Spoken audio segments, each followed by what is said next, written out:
Pushpa 2 benefit show సందర్భంగా సంధ్య theatre దగ్గర జరిగిన తొక్కిసలాటలో మహిళ మృతి చెందడం, ఈ ఘటన వల్ల అల్లు అర్జున్ తీవ్ర ఇబ్బందుల్లో పడటం మనందరికీ తెలిసిందే. ఈ ఘటన తర్వాత ఇటీవల ముఖ్యమంత్రి రేవంత్ రెడ్డి అసెంబ్లీలో బన్నీపై పరోక్షంగా విమర్శలు చేయడంతో ఈ వివాదం తారాస్థాయికి చేరింది. ఇవన్నీ అల్లు అర్జున్ పై ఎంత ప్రభావం చూపించాయనేది తెలియదు. కానీ డైరెక్టర్ సుకుమార్ మాత్రం వీటి వల్ల మానసికంగా కృంగిపోయాడని అర్థమవుతుంది. రీసెంట్ గా పుష్ప 2 సక్సెస్ మీట్ లో మహిళ మృతి గురించి మాట్లాడుతూ సుకుమార్ తన బాధను వ్యక్తం చేశారు. అయితే ఇప్పుడు ఏకంగా సినిమాలు వదిలేస్తా అని సంచలన ప్రకటన చేశారు. ఈ ప్రకటనతో అందరూ షాక్ అవుతున్నారు. యుఎస్ లో జరిగిన గేమ్ చేంజర్ ఈవెంట్ లో సుకుమార్ పాల్గొన్న విషయం తెలిసిందే.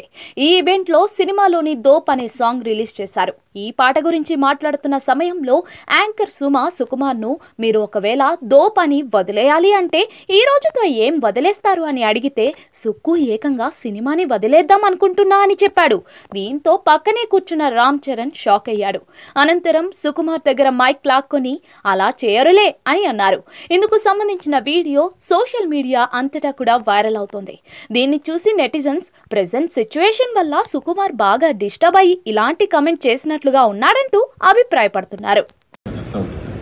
ఓకే సుకుమార్ గారు, మీరు ఒకవేళ డోప్ అని ఏదైనా ఒకటి వదిలేయాలి అంటే ఈ రోజుతో what do you want to leave?